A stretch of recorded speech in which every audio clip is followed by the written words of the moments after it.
channel. Hey, you know what time it is, No Press fam?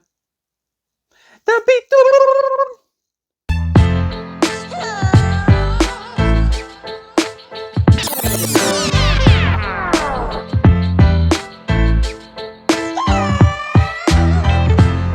Welcome everyone to another episode of The Beatdown, the segment and channel where two worlds collide. I am your host, Klaus, and my co-host, Biggs.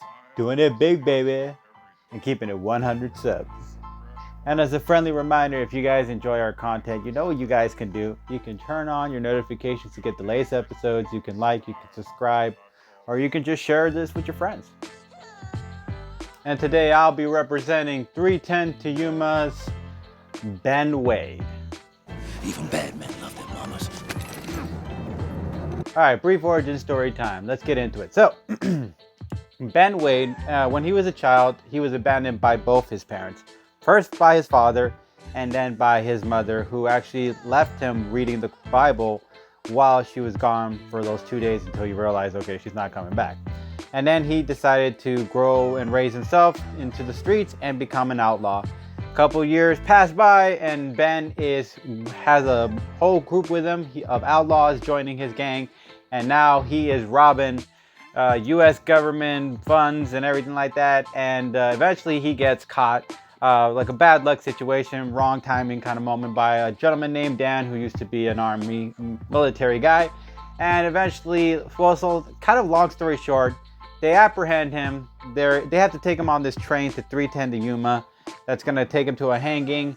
They go through this whole journey with him. He eliminates a few of them in the process, and even at the end actually changes his mind about a character in there named Dan, and actually does kind of the noble thing at the end. So I will say that that's pretty much the brief origin story of Ben Wade. Powers, abilities, and feats. Let's get into it. So obviously, no powers here. But let's talk about the abilities and the feats that he has. So, he carries a Colt 1873 single-action chambered for 45 long Colt. Sorry if I'm saying that wrong. I'm not familiar with weapons. I'm sure a few of my friends or fans would be familiar with it. You guys can leave it down in the section below. Maybe you guys know the actual gun. Maybe you know the name of it. Maybe it's named something different. He was the leader of 7 outlaws. He's had 22 robberies. That's pretty impressive. He's robbed over $400,000 worth of money. That's crazy. He has survived the West during his time as a young man because he was left to learn about being street smart. And along with that, he's also obtained skills over the process of eliminating a few men over the time. He has taken out 14 men in the movie itself. And that's not even including the amount of bodies he's probably piled up since he was a child. So we're just keeping that in mind. He took out 6 of his own men in a matter of seconds from multiple angles. That is an impressive feat.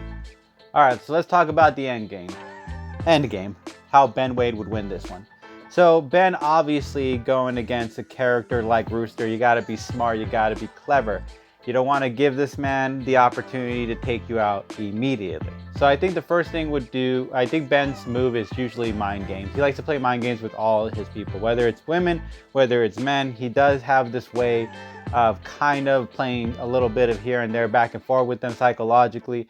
And I think he would do that during a battle against Rooster, considering Rooster does have some kind of a here and there past that he's not very proud of, but he's also very proud of in a way. So he could kind of mess with him if he's heard of him, said anything about him. He might mess with his game, might mess with his aim, might mess with his ability to actually shoot because he's too angry to focus. There's a lot of ways where Ben Wade would be able to play mind games with the character. On top of that, with Rooster. Now, another thing is Ben's pretty well at sneak attacks. Like, he's very good at it. Like, remember, he took one of the guys out while they were sleeping, who was trying to annoy him and aggravate him, and then he waited for his opportunity before, and he took him out. Now, he didn't take him with his own blade or his own gun. He took him with a dinner fork that the wife had gave him, but she wasn't aware that he was going to keep it and use it for later. And surprisingly, he waited patiently until the opportunity arose, and then bam, he took out his target. He was able to do that. And then there was another incident where he fought against 2 Native Americans. I believe they were Native Americans because it was pretty dark, snipers, and he took them out without them seeing them coming. And they're pretty good at being able to detect people or track people. They're pretty good hunters. So being able to sneak on them and then get them from a surprise attack shows that Ben Wade could wait for his timing when it comes to Rooster if he gets close enough, and then get either that cut or get that shot. I do believe Ben Wade does know how to plan his timing perfectly when it comes to surprise attacks. Okay, so another couple points I'll make is, well, on a hand-to-hand fight, I do believe that Ben has it, because Ben, if you've seen him in the movie, he has proven time and time again without a weapon that he's able to take out a lot of people. He took out the Native Americans with a sniper rifle, and he didn't even have a weapon on him. He just took them out with like a blade or something like that. So he proved, or he did, I think he had a gun, but he didn't use it. He just used a sniper rifle or a blade at the moment to take one of them out.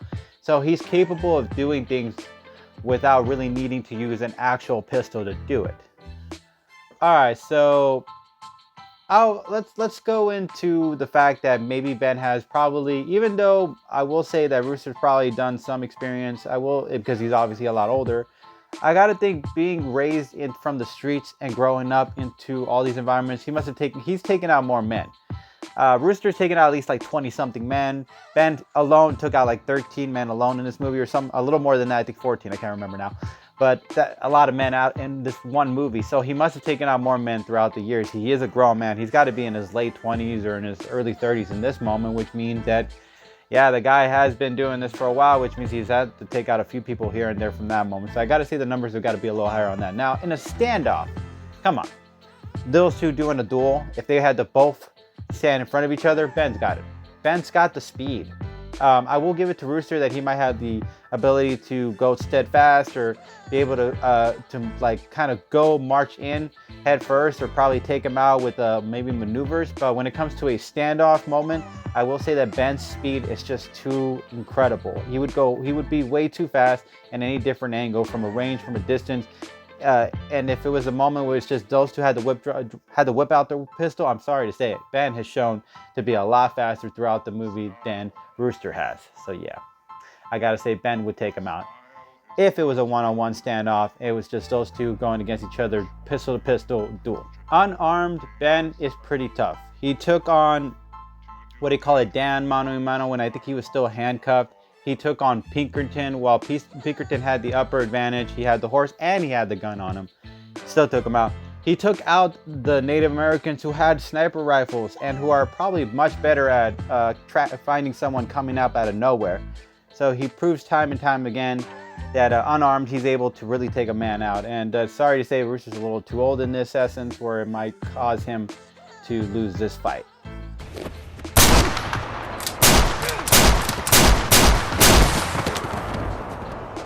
And I'll be representing 2010's True Grid Deputy U.S. Marshal Reuben J. Rooster Cogburn.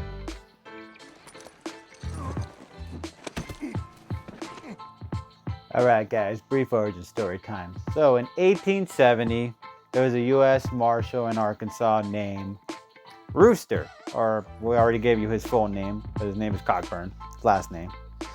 So, Deputy U.S. Marshal Rooster Cogburn gets hired by this really stubborn teenager, but she's pretty damn bright, into hunting down her father's killer.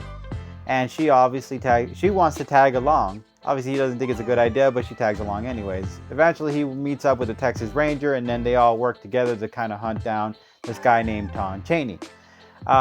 Eventually, he gets his man, I guess you could say. But yeah, pretty much that's the brief origin story of Rooster. Powers, abilities, and feats. Let's get into it. So actually, I want to also add a little fun fact. Inspired by an actual character back in the 1800s in Fort Smith, Arkansas. In this version, the traits are similar, but not possibly accurate in the background. Okay, so 2 revolvers, second model Colt Dragoons, and they're called Navy 6s. Primary weapon, a single action Army Peacemaker, 7.5-inch barrel. That's impressive. 4 years as a United States Court Martial, rode a horse to town having a teenage girl on his back, dying from a snake bite. While doing this, had a bullet stuck inside of him, having him bleed out. It was impressive. Took out around 28 men alone in his career. I'm also including the characters or the people he took out in the movie and the bodies he left throughout the movie. Actually, surprisingly, in the John Wayne version, he took out 60 guys. Like, it's crazy. Shot 4 men down while charging at them horseback while they were also on their horses and carrying their own loaded pistols. Yeah, and he was shooting them from all wide different angles. And he has one eye, guys. One eye. All right, guys, so the end game. So let's talk about the experience as a U.S. Marshal. When you're a police officer, you are very cautious. Just like you're in the military, you play very cautious. You don't take too much risks. You don't just run around shooting in the dark. You kind of have to be very, very, very careful with every move you're about to make because you don't know if it's going to make the wrong choice. So that's kind of the whole situation when it comes to this U.S. Marshal. Rooster or Cogburn isn't exactly the type of person who's just going to let somebody shoot you by surprise. He would either in two ways. If it was range-wise, it does give Ben a little disadvantage because yes, he does have speed, but speed and accuracy would be a kind of a slight disadvantage. I don't think he'd be able to shoot with a real accuracy, like maybe a heart or headshot when he's trying to pull the pistol out, more than Rooster would when he has the time to take a bullet and then shoot the guy. So I do believe that that would put Ben in a disadvantage, and I do believe Cogburn would actually do that. He would kind of create that kind of range because he doesn't take any chances when it comes to going against someone he doesn't know. Now another situation where he goes against up close people. Now that's another story. Rooster, when it comes to being up close, does not take chances at all. If you heard the testimony, he went against a guy who had an axe or something that was less threatening too, as well. Not only an axe, but someone else with a less threatening weapon, and he shot them. So he does show time and time again that he's the type of guy that doesn't like to take too many chances. When there was a gentleman who took out somebody because he was just telling him the truth, and he was literally right there next to him on the table, not too far away. They were like tables away from each other, inches away from each other. He took him out before he could get to him. So Cogburn has shown that he's very cautious. He's already ready to go when it comes to he will not take chances. So he wouldn't let Ben get close enough to take that real clear shot if he needed to from close range. Speed in a standoff duel, I'll give it to Ben, but I will give Rooster Cogburn the credit where credit is due when it comes to horseback. Yeah, that's right. You forget, he took out 4 guys in all different directions in a certain speed ratio with one eye. Okay, so he's proven time and time again that even though he took a bullet at that moment, he still took out 4 guys. I mean, I don't know. Did he take out 4? I'm sure he took out, I think he took out 4. There was 5 of them and he took out 4, and then one guy was taken out by the Texas Ranger, or I could be wrong, it could be 3. But regardless, he took out a bunch of guys at different angles. So horseback-wise, he'd be able to take the element of surprise against Ben in that way. So if they were to go in a horse race kind of or horse chase type of situation, I do believe that Rooster does have his number on that. When it comes to him coming towards him, charging him, or him chasing him, I do believe Rooster does have the ability to take Ben out in that way. Because Ben hasn't shown throughout the movie that he is very capable in a horse to be able to shoot somebody and stuff. Not really that clearly. All right, so like the points I've made, distance and range, he'd probably keep his caution. Wouldn't take any chances if he was close range. Obviously, horseback, he has much more of a better advantage of taking Ben out, especially since he's able to maneuver with it. And on top of that, he's much more capable at his age to be able to dodge the bullets that way, rather than have to go one-on-one with them. But let's say hypothetically they get into a standoff and they're both left with their guns and they're about to both shoot each other, and Ben gets the bullet right into Rooster Cogburn. You got to remember that Rooster took a bullet and rode a horse while a kid was dying of like a rattlesnake poison. So he's not exactly capable of dying that easily. So even if he took a bullet into the gut or into the chest, anywhere, I do believe and I don't think Ben's going to be able to get that real clear shot. He'd probably take it to the belly or something like that, because Ben doesn't really go for the chest. He kind of usually goes for like the stomach or something like that. But if he takes a shot to the gut and stuff like that, I do believe that Rooster still has the advantage to put one right into the chest. of Ben, or put one right into the head of Ben at that moment, because Ben would not believe that Rooster Cogburn would survive a bullet. And Rooster Cogburn, even if, let's say, he doesn't survive that, he'd still be at that moment the winner because, he'd still be at that moment the winner because he would take out, Ben Wade. And I gotta say, with that argument alone, I gotta say that Rooster Cogburn has this for the win.